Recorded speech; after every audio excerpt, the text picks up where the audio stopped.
Και συνεχίζουμε με τον κύριο Δημήτρη Παγκίτσα, που θα μας παρουσιάσει το ποιηματικό και το ιεραποστολικό έργο του Αγίου Κοσμά του Αιτωλού, το παράδειγμα των Γρεβενών. Να προσθέσω ότι ο κύριος Παγκίτσας είναι απόφοιτος θεολογικής σχολής του Αριστοτελείου Πανεπιστημίου και υποψήφιος διδάκτορας θεολογίας. Θέλω να ευχαριστήσω τον καθηγητή Μιλτιάδη Παπα-Νικολάου για τη δημητική πρόταση να συμμετάσχω στο συνέδριο. Ο Άγιος Κοσμάς Αιτωλός, νηπτικός πατέρας και εμπειρικός θεολόγος, μοναχός και ιεραπόστολος, δάσκαλος και προφήτης, αποτελεί φάρο για την πορεία του ελληνισμού και της Ορθοδοξίας. Ο Ισαπόστολος Κοσμάς γεννήθηκε το 1714 στην Αιτωλία. Σε ηλικία 20 χρόνων μεταβαίνει στο Άγιο Όρος. Το 1749 φοιτά στην Αθωνιάδα Σχολή με δάσκαλο τον Ευγένιο Βούλγαρη και το 1758 κήρεται μοναχός στη Μονή Φιλοθέου. Το 1760 στην Κωνσταντινούπολη λαμβάνει κανονική πατριαρχική άδεια για το κηρυκτικό του έργο. Ο μεγάλος διδάχος του γένους, Πατροκοσμάς ο Αιτωλός, προετοιμάστηκε επί 17 χρόνια στο Άγιο Όρος και έπειτα ανέλαβε να κηρύξει. Η ιεραποστολική πράξη αποτελεί μίμηση της εθελούσιας σκένωσης του Θεού Λόγου. Η έξοδος του Αγίου Κοσμά από το Άγιο Όρος, κατόπιν Θείας Αποκάλυψης, είναι έξοδος σκενωτική και αγαπητική. Σε περίοδο σκλαβιάς της Ρωμιοσύνης και διωγμού της Χριστιανοσύνης, περιόδευσε ως πορέας του Θείου Λόγου. Ο Άγιος Κοσμάς ανέστησε το ορθόδοξο χριστιανικό φρόνημα, δείχνοντας τον δρόμο της ελληνοορθόδοξης παιδείας και της κοινωνικής ειρήνης.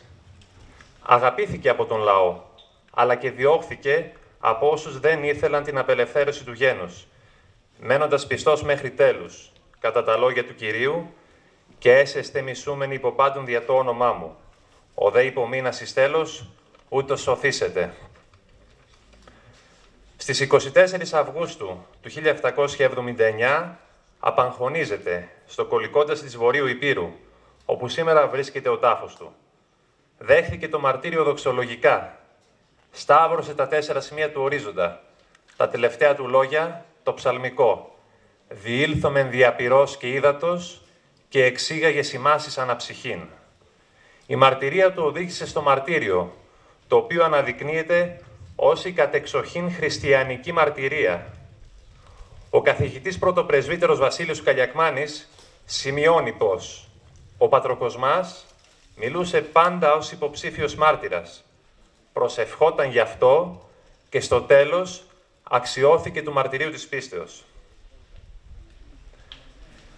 Σημαντική είναι η ποιμαντική παρουσία και η ιεραποστολική περιοδεία του Αγίου Κοσμά στην ευρύτερη ορεινή περιοχή των Γρεβενών, η οποία δέχθηκε το ευεργετικό πέρασμά του κατά την δεύτερη, 1763-1773, τρίτη, 1775-1779 και τέταρτη, 1777 μέχρι 1779, η οποία και διακόπηκε από το μαρτυρικό του τέλος. Το πέρασμα του Πατροκοσμά χάραξε στη συνείδηση της περιοχής ανεξίτηλο πνευματικό αποτύπωμα, το οποίο μέχρι σήμερα διασώζεται. Κάθε μέρος που κήρυξε ο Άγιος αποτελεί τόπο προσκυνήματος και σημείο ιστορικοθεολογικού ενδιαφέροντος. Και για τον λόγο αυτό, η περιοχή των Γρεβενών θα μπορούσε να αποτελέσει προορισμό θρησκευτικού τουρισμού. Ενδεικτικό είναι το γεγονός πως 2 χωριά του νομού οφείλουν την ονομασία τους στον Άγιο. Το ένα είναι ο Άγιος Κοσμάς και το άλλο το Κοσμάτι. Στην περιοχή των Γρεβενών παρατηρείται σημαντικός αριθμός αγιογραφιών που τον εικονίζουν, αλλά και προσκυνητάρια του Αγίου σε απομακρυσμένες περιοχές. Η εκκλησιολογική του σημασία για τον τόπο γίνεται αντιληπτή και από την πρωτομή του, στην είσοδο της Ιεράς Μητρόπολης Γρεβενών. Ως υπεύθυνος ποιμένας, με μέριμνα και αγάπη, επέστρεφε στις περιοχές που δίδαξε, μεριμνώντας για την εξέλιξη των χριστιανών. Για την περιοχή των Γρεβενών είναι πάρα πολλά και σημαντικά τα πραγματολογικά στοιχεία, μαρτυρίες και προφορικές αφηγήσεις, ενθυμίσεις που παραδόθηκαν από γενιά σε γενιά, τοπόσημα και τεκμήρια. Εδώ αναφέρουμε κάποια ενδεικτικά. Ο Πατροκοσμάς έδειχνε συγκατάβαση στην καθημερινότητα, καθώς η Ορθόδοξη Εκκλησιολογία καταφάσκησε κάθε πτυχή της ανθρώπινης ζωής, αγιάζοντάς την. Μιλώντας θεολογικά, έδειχνε το δρόμο της λύσης οικογενειακών, έμφυλων, παιδαγωγικών, εργασιακών, ζητημάτων πλούτου και ιδιοκτησίας και λοιπών κοινωνικών θεμάτων. Αποτέλεσε κοινωνικό αναγεννητή του ελληνισμού. Οι διδαχές του αφορούσαν στην κοινωνική δικαιοσύνη, το μοίρασμα του πλούτου, την ισότητα των φύλων, την αξία του ανθρώπινου προσώπου, την κατάργηση της πολυτέλειας, την ολιγάρκεια, την αξία της εργασίας, την καταπολέμηση του φαινομένου της ληστείας, την ηθική ευθύνη στον τρόπο απόκτησης και χρήσης του πλούτου, τον αλληλοσεβασμό αρχόντων και αρχομένων με στόχο την κοινωνική και εθνική ενότητα. Το συγχρονικό και πρακτικό κήρυγμα του Ισαποστόλου Κοσμά δείχνει τις προϋποθέσεις της ομιλητικής διακονίας. Ο λόγος του συνέδεε ιστορία και έσχατα, ανάγοντας την προοπτική της αιωνιότητας. Στα Γρεβενά, ο Άγιος Κοσμάς συναντήθηκε με τον κλεφταρματολό Τότσκα, τον οποίο και μετέστρεψε, υποδεικνύοντάς του να χρησιμοποιεί τα χρήματα σε αγαθοεργίες, φιλανθρωπίες, ανεγέρσεις ναών και για αγορά για κολυμπήθρες, επειδή έδινε σημασία στην τέλεση του βαπτίσματος ο Πατροκοσμάς. Στη Μονή Τζάβορδας, στην οποία ο Άγιος επισκέφθηκε, σώζεται χειρόγραφο, ενθύμηση που μαρτυρεί το πέρασμα του Αγίου από τα Γρεβενά, καθώς και από τα χωριά Κυπουριό και Κρανιά. Κατά τον Απόστολο Παπαδημητρίου, το πέρασμα του Αγίου από τα Βλαχοχώρια αποτέλεσε χρονολογικό σταθμό για τα επόμενα γεγονότα. Ο Άγιος Κοσμάς συνολικά επισκέφθηκε 33 χωριά των Γρεβενών. Στα Γρεβενά και σε 6 από αυτά τα χωριά, Σαμαρίνα, Σμίξη, Κυπουριό, Αυδέλα, Περιβόλη, Ντόβρανη, ίδρυσε σχολεία. Στα βλάχικα χωριά τόνιζε την ανάγκη χρήσης της ελληνικής γλώσσας, η οποία γλώσσα είχε πίσω της μακρόχρονη πολιτισμική παράδοση, αποτελώντας μέσο διατήρησης της ορθόδοξης αυτοσυνειδησίας. Γι' αυτό και προέτρεπε να σπουδάζετε τα παιδιά σας να μανθάνουν τα ελληνικά, διότι και η Εκκλησία μας είναι στην ελληνική. Επιπλέον, δεικτικό της διορατικότητάς του ήταν το γεγονός πως η γλωσσική ομοιογένεια θα εξασφάλιζε την πορεία προς την ελευθερία. Για τον Πατροκοσμά, η αναβίωση των ελληνικών γραμμάτων συνδέεται με την ανάπτυξη εθνικής αυτογνωσίας, το ποθούμενο και την απελευθέρωση. Χαρακτηριστικά κήρυτε, καλύτερον αδελφέ μου, να έχεις ελληνικών σχολείων στην χώρα σου, παρά να έχεις βρύσες και ποτάμια. Και ως αν μάθεις το παιδί σου γράμματα, τότε λέγεται άνθρωπος. Προέτρεπε τους γονείς για τη μόρφωση των παιδιών. Αμαρτάνετε να τα αφήνετε αγράμματα και τυφλά. Καλύτερα να τα αφήσετε πτωχά και γραμματισμένα, παρά πλούσια και αγράμματα. Δεν βλέπετε πώς αγρίεψε το γένος μας από την αμάθειαν και γινήκαμεν ως σαν τα θηρία. Να κάνετε κάθε τρόπο να έχετε σχολεία εις τες χώρες σας, δια να μην περιπατείτε εις το σκότος. Από μακριά τους παρακολουθεί και τους παρακινεί με τις επιστολές του. Επιμένει και πετυχαίνει να σπουδάζουν στα σχολεία δωρεάν όλα τα παιδιά, πλούσια και φτωχά, δείχνοντας τον δρόμο για τη δωρεάν παιδεία. Ο Άγιος Κοσμάς για τη διαφύλαξη της θρησκευτικής, γλωσσικής και εθνικής ταυτότητας του γένους συνολικά ίδρυσε 210 σχολεία ανώτερης και 1100 γενικής εκπαίδευσης. Οραματίστηκε παιδεία θεοκεντρικά ανθρωπιστική, που υπηρετεί τον άνθρωπο με κέντρο τον θεάνθρωπο. Στο Κυπουριό μίλησε στο λόφο που σήμερα βρίσκεται ο ναός του Αγίου Νικολάου. Στο εξώφυλλο μηναίου του ναού του χωριού ήταν γραμμένο «Έτος 1775 επέρασε ο Άγιος Κοσμάς και δίδαξε τον κόσμο». Στο προάβλιο του ναού σώζεται πέτρα, πάνω στην οποία κατά την παράδοση δίδαξε ο Πατροκοσμάς. Στην Κρανιά, στο σημείο που βρίσκεται η Εκκλησία των Αγίων Πάντων, ο Άγιος είχε προφητέψει «Βλέπετε την πηγή, εκεί θα γίνει μεγάλη εκκλησία». Σε πολλά χωριά, ο Άγιος Κοσμάς φύτευε δέντρα στους περιβόλους των ναών. Δίδασκε τους κατοίκους πώς να τα εμβολιάζουν, δίνοντας σημασία στην προστασία της φύσης. Στην ορθόδοξη ασκητική εμπειρία, η θεώρηση της δημιουργίας είναι δοξολογική. Ο άνθρωπος, σεβόμενος τη δημιουργία, δοξάζει τον τριαδικό δημιουργό. Οι Άγιοι στέκονται ως αναμορφωμένα προπτωτικά πρόσωπα, τόσο απέναντι στον κτίστη, όσο και στην κτήση. Και ο Άγιος Κοσμάς, αιώνες πριν τη βιομηχανική επανάσταση και πριν από οποιαδήποτε εμφάνιση και έξαρση οικολογικού προβλήματος, εντοπίζοντας τα πνευματικά αίτια της περιβαλλοντικής κρίσης, είχε πει πως οι άνθρωποι θα μείνουν πτωχοί, γιατί δεν θα έχουν αγάπη στα δέντρα, προτρέποντας να αγαπάτε τα δέντρα. Κάθε δέντρο θα σώσει και από έναν άνθρωπο. Το πέρασμα του Αγίου από τη Σμύξη, μαρτυρεί επιγραφή με ξύλινο σταυρό. Εδώ ευλόγησε ο Πατροκοσμάς στη Σμύξη. Μίλησε στο προάβλιο του Αγίου Νικολάου, ενώ στην κορυφή ενός μικρού πεύκου έδεσε σταυρό. Οι δύο τοποθεσίες που κήρυξε ονομάζονται Λακρούτσι, στο σταυρό. Ο Άγιος Κοσμάς πάντα όπου κήρυτε έστεινε σταυρό, καθώς ζούσε το μυστήριο του σταυρού, διανύοντας πορεία σταυροαναστάσιμη. Στο Πολυνέρι, ο Άγιος προφήτεψε «Το κακόν θα έλθει μέχρι το σταυρόν και δεν θα μπορέσει να πάει κάτω. Μη φοβηθείτε, μη φύγετε από τα σπίτια σας».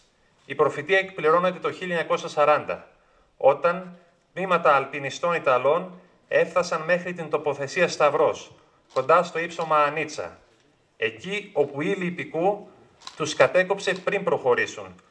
Γεγονός καθοριστικό για την επιχειρησιακή έκβαση του πολέμου, λόγω της στρατηγικής σημασίας της περιοχής. Την προφητεία έζησε προσωπικά ο καταγόμενος από το Πολυνέρι, καθηγητής της Θεολογικής Σχολής του Αριστοτελείου Πανεπιστημίου Θεσσαλονίκης, Στέργιος Άκος. Οι προφητείες του Πατροκοσμά αφορούν ευρύ φάσμα, που εκτείνεται από εθνικές και διεθνείς γεωπολιτικές εξελίξεις έως τεχνολογικές και επιστημονικές εφευρέσεις των επόμενων αιώνων. Να πούμε στο σημείο αυτό ότι η προφητεία συνδέεται με την ιστορία. Είναι ενδοϊστορική, αλλά μας πάει πέρα και πάνω από την ιστορία. Στο χωριό της Ιράκη, με το ονομαστέν σε Άγιο Κοσμά, ο Πατροκοσμάς ζήτησε να φιλοξενηθεί στον πιο φτωχό του χωριού. Φιλοξενήθηκε στο σπίτι ενός Ρωμά. Όπως ο προφήτης Ηλίας φιλοξενήθηκε σε σπίτι φτωχής χήρας, έτσι και ο προφήτης Κοσμάς φιλοξενείται σε φτωχό, τιμώντας όπως όλοι οι Άγιοι τους ταπεινούς και καταφρονεμένους. Στο πλαίσιο της χριστιανικής ηθικής, ο Άγιος Κοσμάς αρθρώνει λόγο αλληλεγγύης προς τους φτωχούς και ελέγχου προς την κοινωνική ανισότητα, τονίζοντας την ανάγκη πραγμάτωσης της αγάπης ως κοινωνικής διακονίας, λέγοντας «Ως αν θέλεις, παιδί μου, να κάνεις την αγάπη μάλαμα, πάρε ντύσε κάπως από φτωχά παιδάκια». Ο φτωχός του χωριού κατασκεύασε σιδερένιο σταυρό, που αποτελεί σήμερα ιερό κοιμήλιο, τον οποίο ο Πατροκοσμάς έστησε σε ένα κλονάρι τσέρου. Στον τόπο αυτό ο Πατροκοσμάς έκανε την εξής προφητεία. Όταν θα πέσει ο κλόνος, θα γίνει μεγάλο κακόν, που θα έλθει από το μέρος που θα δείξει ο κλόνος. Και όταν θα πέσει το δένδρον, θα γίνει ένα μεγαλύτερο κακόν. Πράγματι, το 1940 έπεσε ο κλόνος και ο σταυρός προς το μέρος της Αλβανίας κατά την Ιταλική επίθεση. Το 1947 έπεσε και το δέντρο και η περιοχή καταστράφηκε κατά τον εμφύλιο. Στο χωριό υπάρχει ναός του Αγίου Κοσμά, ανεγερθής με ενέργειες του ιεροκήρυκα Γρεβενών και μετέπειτα Μητροπολίτη Φλωρίνης Αυγουστίνου Κατιώτη. Στο χωριό Κοσμάτη, ο Άγιος με πόνο και λύπη προφητεύει τις εκτελέσεις των κατοίκων από τους Ναζί, προφητεία η οποία εκπληρώνεται το 1943 όταν 30 νέοι του χωριού εκτελέστηκαν από τα ναζιστικά τάγματα. Οι κάτοικοι του χωριού αναφέρουν ότι ο Άγιος Κοσμάς, φεύγοντας επάνω σε ένα δέντρο του λόφου, απέναντι από το χωριό, άφησε ένα σταυρό που σωζόταν έως τελευταία. Ο Άγιος Κοσμάς κήρυξε και στη Σαμαρίνα, τόπο τον οποίο ιδιαίτερα αγάπησε. Κατά την πρώτη επίσκεψή του, είχε βρει μόνο 2 ανθρώπους που ήξεραν ελληνική ανάγνωση και γραφή. Σε επόμενο πέρασμά του, Όλοι μιλούσαν ελληνικά. Ένας από τους μαθητές του Αγίου Κοσμά στο χωριό ήταν ο μοναχός και νεομάρτυρας Άγιος Δημήτριος Εξαμαρίνης. Η αγιότητα παράγει αγιότητα. Στον λόφο που είχε κηρύξει το 1775 στη Σαμαρίνα βρίσκεται σήμερα ο ναός του. Στο σημείο αυτό ας μου επιτραπεί μια προσωπική αναφορά. Τα παιδικά μου καλοκαίρια στον τόπο καταγωγής μου, τη Σαμαρίνα, βαθιά χαραγμένη στη μνήμη μου, είναι πάντα η εικόνα του ναού του Αγίου Κοσμά. Ο περίβολος του ναού, ενωμένος με την αυλή του πατρικού σπιτιού της μητέρας μου. Οι αφηγήσεις της για τον Άγιο Κοσμά τον Ετωλό, που βαθιά φυλάγω στην καρδιά μου, η περίπατή μας στα μονοπάτια που δίδαξε ο Πατροκοσμάς. Λίγο πιο κάτω, χώρο που βρίσκονταν οι ακροατές, οι κατηχούμενοι, το 1952 βρέθηκαν δύο πέτρες με μία εικόνα του Αγίου. Τα χαραγμένα σε βράχο γράμματα από το 1778 είχαν αναγνωστεί από τους περιηγητές Weiss και Thompson. Επίσης, στο ναό του προφήτη Ηλία, ανάμεσα στα αιωνόβια πεύκα, επιγραφή μαρτυρεί την διδασκαλία του Πατροκοσμά στο σημείο. Στη Σαμαρίνα διασώζονται κάποιες από τις αρχαιότερες εικόνες του Αγίου. Στο ναό Μεταμόρφωσης του Σωτήρος υπάρχει εικόνα του 1819, ενώ στο ναό της Κοιμήσεως της Υπεραγίας Θεοτόκου, Μεγάλη Παναγία Σαμαρίνας, δεσπόζει στον βορειοδυτικό Κύωνα από το 1829 η μορφή και το μαρτύριο του Πατροκοσμά. Ολόσωμη τοιχογραφή υπάρχει και στο μοναστήρι της Αγίας Παρασκευής, το οποίο αποτέλεσε τόπο ανάπαυσης του Ιεραποστόλου κατά την Ιεραποστολή του στη Σαμαρίνα. Οι εικονογραφίες που είχαν γίνει πολύ πριν την κανονική πράξη αγιοκατάταξής του, φανερώνουν τη βέβαιη πεποίθηση του λαού για την αγιοσύνη του. Στο Δημοτικό Σχολείο της Σαμαρίνας, το 1937, βρέθηκε χειρόγραφο με διδαχή του Αγίου Κοσμά. Ο τόπος των Γρεβενών και ο ελλαδικός χώρος ολόκληρος χρωστούν στον Άγιο την ελληνική γλώσσα και τη χριστιανική ταυτότητα. Φαινόμενα αλλαξοπιστίας, μαζικών εξισλαμισμών, όπως αυτό των Βαλάδων, χάρη στον Άγιο, τέθηκαν υπό έλεγχο. Ο Άγιος Κοσμάς υπογράμμιζε τη θεολογική ακεραιότητα της ορθόδοξης χριστιανικής πίστης, δίχως να διαχωρίζει τους ανθρώπους. Σεβόμενος την ετερότητα, διαστέλει την πλάνη από την ορθόδοξη εν Χριστώ αποκάλυψη. Μαρτυρούσε χαρακτηριστικά. Μόνον η πίστη των Ορθοδόξων είναι αγία. Το να πιστεύουμε και να βαπτιζόμεθα εις το όνομα του Πατρός και του Υιού και του Αγίου Πνεύματος. Σε συγκείμενα αιχμαλωσίας επεσήμανε ποικίλους κινδύνους, προερχόμενους από Ανατολή και Δύση, δηλαδή έκανε μεγάλη προσπάθεια ώστε να αντιμετωπίσει και την φραγκολατινική προπαγάνδα από τη Δύση και την Ισλαμική επέκταση από την Ανατολή. Αυτές οι απειλές ήταν και υπαρξιακές και πνευματικές για το γένος των χριστιανών. Χάρη στον Πατροκοσμά, τα χωριά της Πίνδου αποτέλεσαν κοιτίδα ορθοδοξίας. Ο Άγιος επέμενε στην τόνωση της πνευματικής ζωής των χριστιανών, υπογραμμίζοντας τη σημασία μελέτης της Αγίας Γραφής, την ανάγκη προσευχής με το όνομα του Ιησού, της νηστείας, της μετάνοιας, της εξομολόγησης, καθώς και τη σωτηριολογική αναγκαιότητα του βαπτίσματος και της Θείας Ευχαριστίας. Ο απλός του λόγος, και ελεγκτικός και καταπραγητικός, συνθέτει την παιδαγωγία με την παρηγοριά. Ο Άγιος Κοσμάς δεν παρέμεινε σε έναν τόπο, μιμούμενος την εκούσια ξενιτεία των Ιεραποστόλων, πορεία διαρκούς κίνησης, όπως λέει ο Άγιος Ιωάννης Χρυσόστομος, ουκ ιστάμεθα, πορευόμεθα. Το κήρυγμα του Αγίου Κοσμά είχε πυρήνα τριαδολογικό και χριστολογικό. Χαρακτηριστικές είναι οι μαρτυρίες του Αγίου Κοσμά για την Αγία Τριάδα.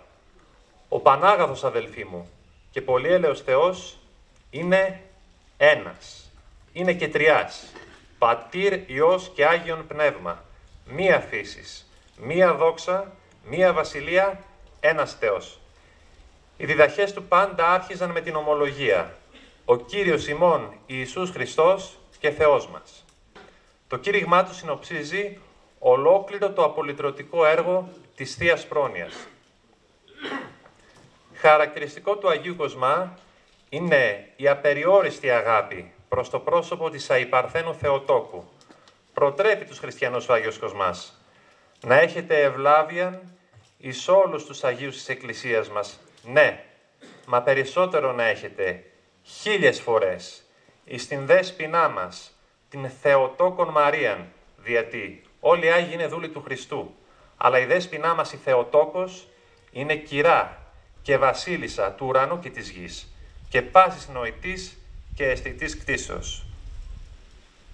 Μία ακόμη πτυχή που θα πρέπει να διερευνήσουμε είναι η παγκοσμιότητα του Αγίου Κοσμά. Η Εκκλησία τιμά τον Άγιο Κοσμά ως εις Απόστολο, μαζί με τον Απόστολο Παύλο και τους Αγίους Κύριλλο και Μεθόδιο. Τηρουμένων των αναλογιών, ο Πολυπέρχων, γιος του βασιλιά του υπηρωτικού φύλου των Τυμφαίων, που κατοικούσε στην περιοχή των Γρεβενών, συμμετείχε στην παγκόσμια αποστολή του Μεγάλου Αλεξάνδρου στα βάθη της Ασίας. Αντίστοιχα, ο φωτιστής των Γρεβενών Πατροκοσμάς αποτελεί η ρίζα της μαρτυρίας της Ορθοδοξίας έως εσχάτου της γης. Η αγιότητα είναι γεγονός οντολογικό με χαρακτήρα παγκόσμιο. Ο Άγιος Κοσμάς είναι έντονα εθνικός και εξόχως οικουμενικός, πατέρας παγκόσμιος. Στο πλαίσιο αυτό θα αναφέρουμε 2 αγιορείτες πατέρες, οι οποίοι με πρότυπο τον Άγιο Κοσμά ακολούθησαν η ιεραποστολική πορεία στα μήκη και πλάτη της γης. Ο Άγιος Κοσμάς ενέπνευσε τον Ιεραπόστολο του Κογκό, πατέρα Κοσμά Γρηγοριάτη, ο οποίος κατά τη μοναχική κουρά του έλαβε το όνομα Κοσμάς για να έχει τον Άγιο Βοηθό στην Ιεραποστολή στην Αφρική. Ο Άγιος Κοσμάς ενέπνευσε και τον Ιεραπόστολο της Αμερικής, Γέροντα Εφραίμ της Αριζώνας, ο οποίος εξήλθε από τη Μονή Φιλοθέου, τον τόπο στον οποίο παρέμεινε επί 17 χρόνια προσευχόμενος ο Άγιος Κοσμάς, για να ασκήσει και ο Γέρον Εφραίμ ιεραποστολή στην Αμερική αυτή τη φορά.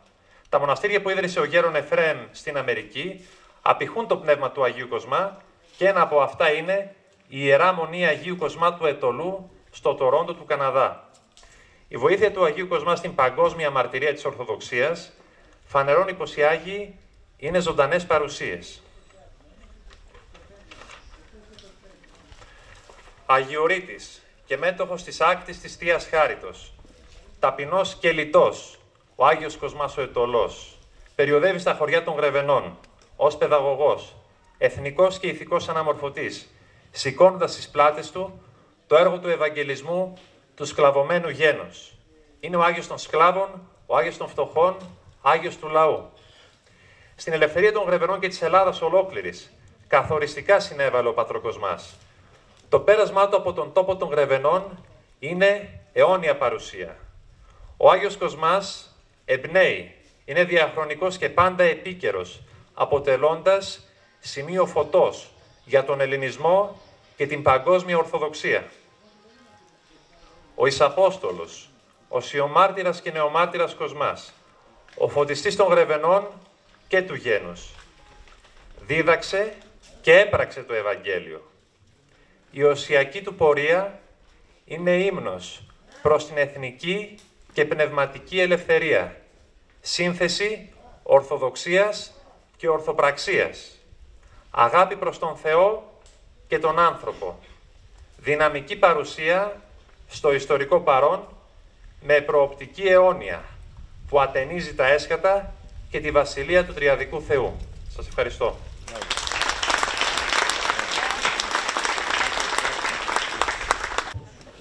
Ευχαριστούμε πολύ και συνεχίσουμε με την κυρία Λεβεντέλη